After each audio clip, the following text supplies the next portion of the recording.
Part 1. The Missed Call. And what I'm about to tell you happened in October of 2024. Even now, nearly 2 years later, because every time it does, Claire was my younger sister, stubborn as hell. We weren't the kind of siblings who talked every single day, but we were close. That was our thing. It wasn't much.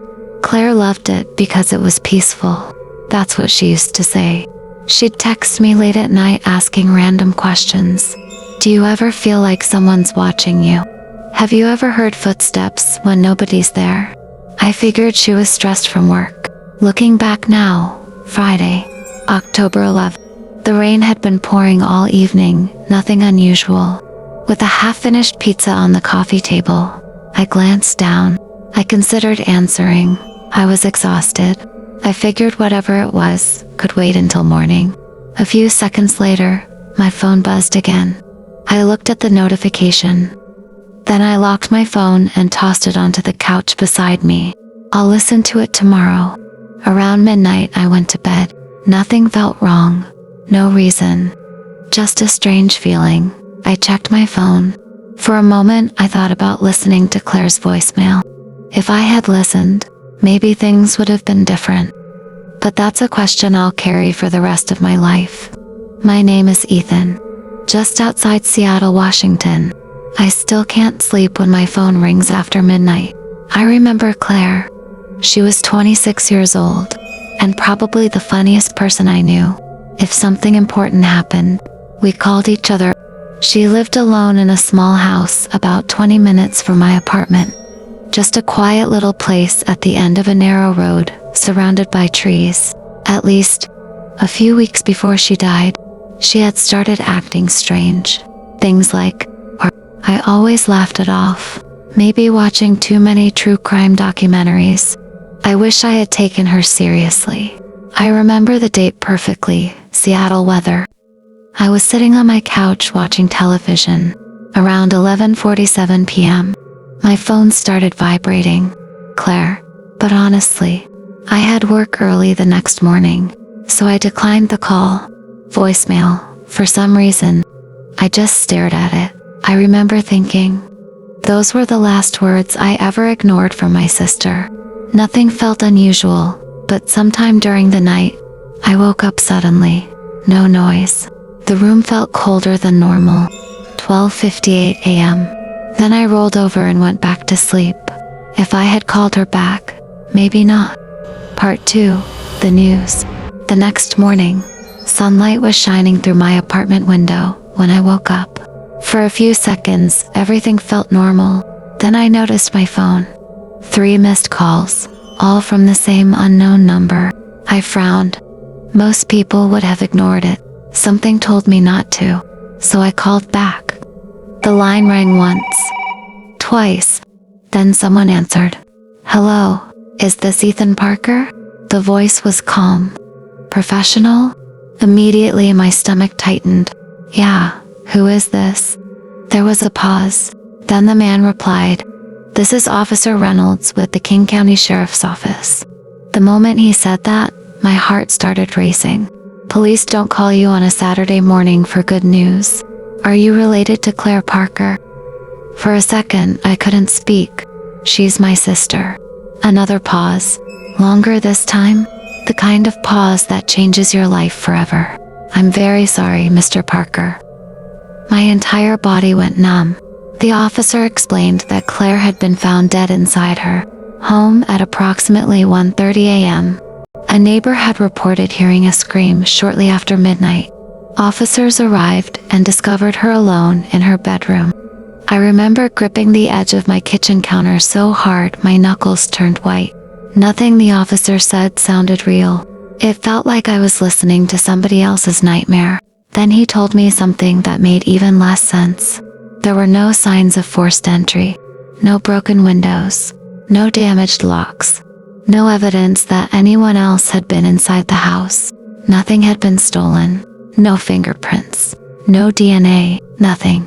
According to investigators, Claire appeared to have died from extreme shock, pure terror, the kind of fear that causes the body to shut down. But nobody could explain what had frightened her. When the call ended, I just stood there staring at the wall, my phone hanging loosely in my hand. I don't know how long I stayed like that.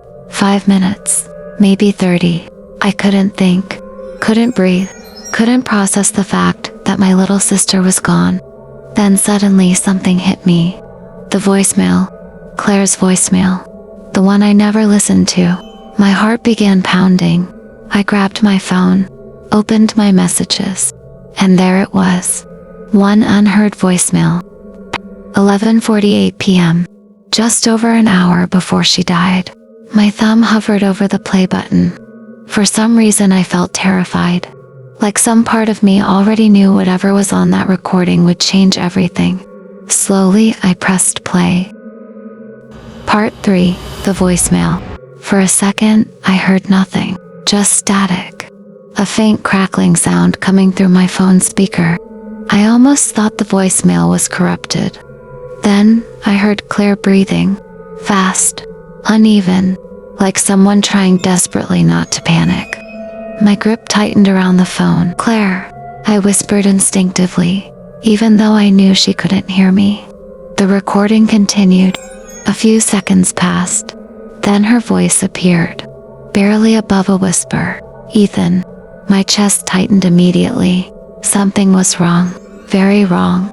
I've known my sister my entire life, and I had never heard fear in her voice like that, not even close. She sounded like someone hiding, someone trying not to be found. "Ethan? Someone's in my house." Every muscle in my body went rigid. I replayed those words in my head over and over. Someone's in my house. I felt sick. The recording crackled again. Then I heard movement, very faint.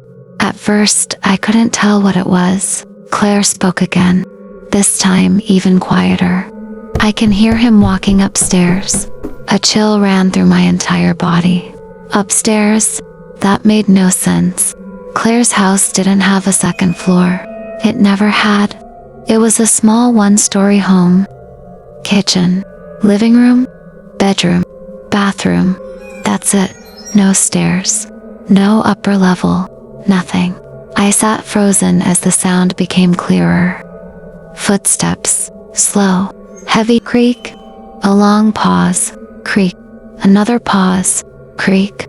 Each step sounded deliberate, like whoever was making them wanted Claire to hear every single movement.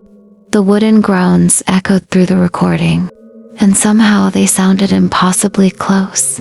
I checked the voicemail timer. Only 15 seconds had passed.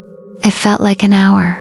The footsteps continued, slow, patient, almost playful, as if someone was pacing back and forth directly above her, listening, waiting, watching. I suddenly remembered something Claire had texted me a week earlier. "Do attics make noise when it's windy?" At the time I had replied, "Probably." She never answered. Now I couldn't stop thinking about it. The footsteps continued for nearly 30 seconds. 30 seconds of pure dread. Then they stopped. Complete silence. No breathing. No movement. Nothing. The sudden quiet felt worse. Much worse. Because whatever had been walking wasn't walking anymore. It was standing still, listening. Claire's breathing became faster. I could hear her trying not to cry.